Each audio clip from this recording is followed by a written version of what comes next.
Kalista, saya konfirmasi jenis kelamin perempuan ya. Ya dok. Tanggal lahirnya berapa Bu? 6 Juni dok. 6 Juni. Untuk alamatnya Bu? Jalan Sunda. Jalan Sunda. Nomor rekam medisnya 123 ya Bu. Betul nggak Bu? Benar dok. Ibu di sini saya akan melakukan pemeriksaan hematologi. Di mana itu kita akan melakukan pemeriksaan fisik ya Ibu. Baik Ibu, apakah ada yang bertanya? Nanti pemeriksaannya gimana? Nanti pemeriksaannya Ibu berbaring di bed, jadi mungkin agak sedikit tidak nyaman karena bakal nanti sedikit diraba dan disentuh Ibu, tapi tidak apa-apa, nanti saya akan meminimalisirkan ketidaknyamanan Ibu. Apakah masih ada yang ingin ditanyakan? Baik Ibu, di sini saya akan melihat detail fisik dulu ya. Di sini Ibu untuk tingkat kesadarannya masih sadar ya Ibu, karena Ibu merespon saya namanya. Dan di sini Ibu kelihatannya sakit sedang ya Ibu. Untuk pemeriksaan TTV di sini saya akan memeriksa Ibu terlebih dahulu ya Ibu. Ibu untuk di tekanan darahnya Ibu ada di 110/80 ya, dan juga di nadinya Ibu ada di 35 ya Ibu per menit, dan juga untuk respirasinya tadi ada di 14 Ibu. Untuk suhunya 36,5 ya Ibu. Baik Ibu, di sini saya akan melakukan pemeriksaan antropometri terlebih dahulu ya Ibu. Itu untuk mengecek berat badan dan tinggi badan ya Ibu. Baik, Ibu boleh berdiri di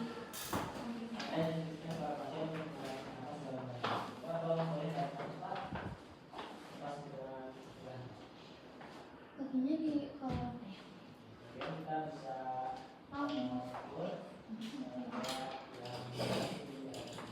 ukur 9 cm di bawah atus kostan dulu.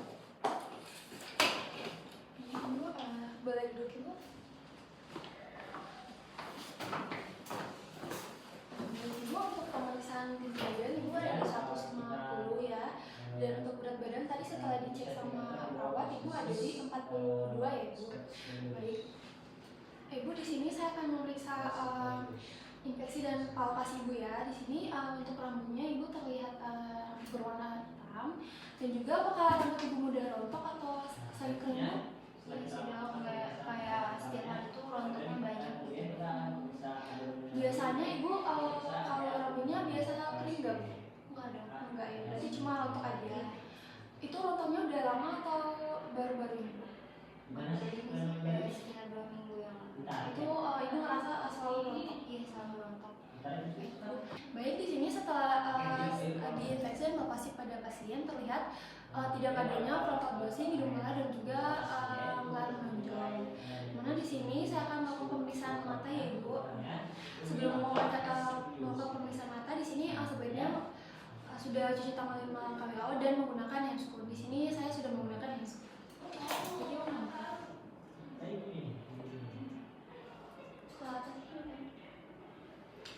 Jadi baik Ibu, di sini pada pemeriksaan bawah matanya terdapat konjungtiva anamis, dan juga untuk tidak ada pendarahan konjungtiva, dan juga tidak ada skela erecting.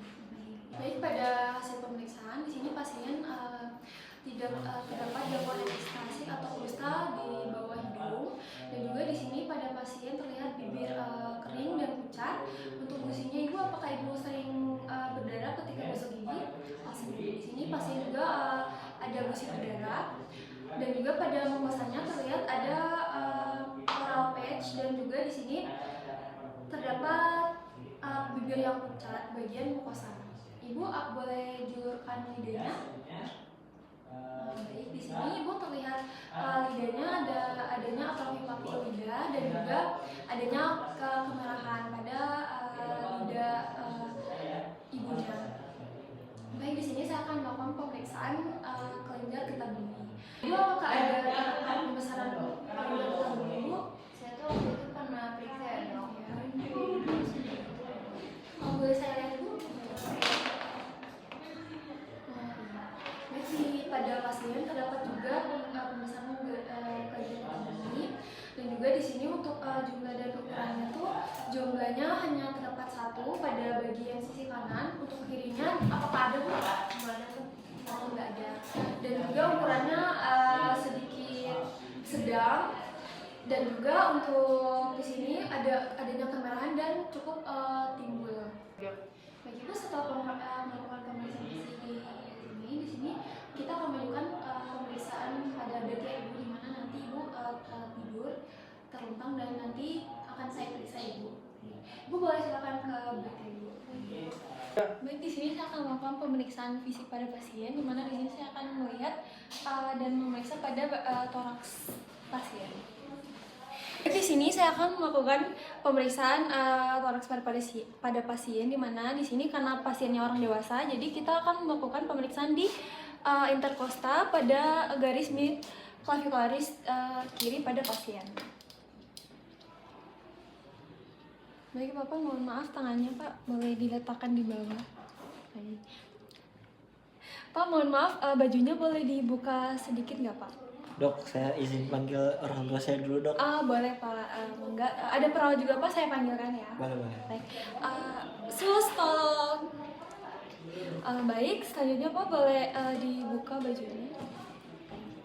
Baik, di sini saya akan melakukan pemeriksaan pada pasien di interkosta pasien.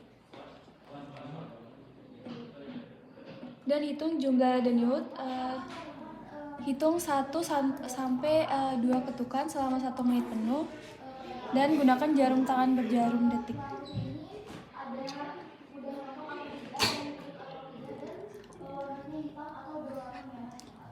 Baik, untuk pemeriksaan okultasi jantung pada pasien hematologi itu dia tuh bertujuan untuk mengidentifikasi adanya gangguan hematodinamik pada akibat penurunan kadar hemoglobin pasien. Baik, pada pemeriksaan pada pasien pada toraks sini didapatkan adanya takikardi pada pasien.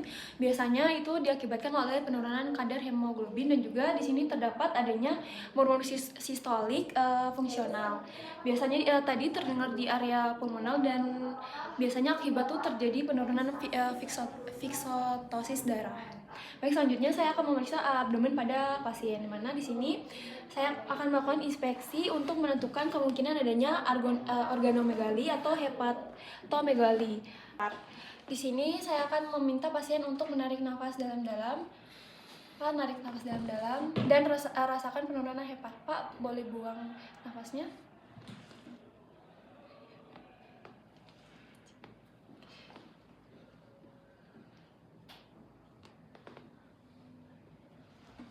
Baik.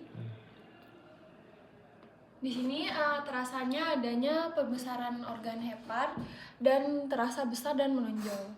Sekarang kita akan melakukan palpasi pada limpa di abdomen. Maaf untuk tarik nafas, Pak. Dan rasakan adanya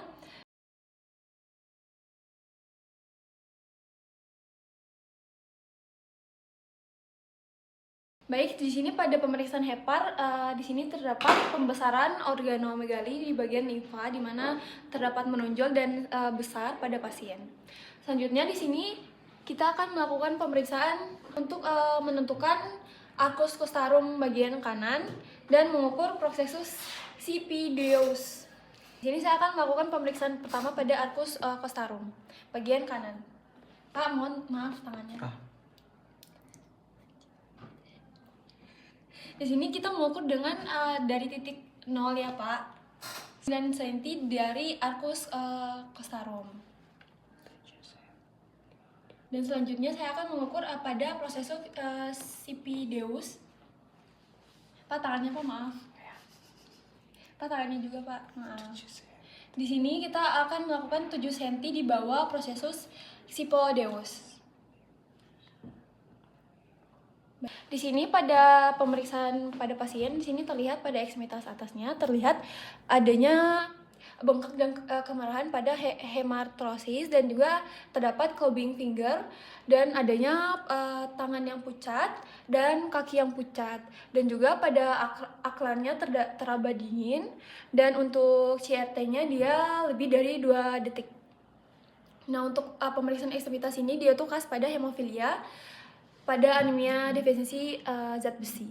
Nah, untuk pemeriksaan pada pasien pada kulit di sini terlihat adanya pucat dan hemosiderosis dan juga ada tanda pendarahan di mana adanya hematoma dan ekimosis dan terdapat kulit kering pada pasien dan adanya jaundice.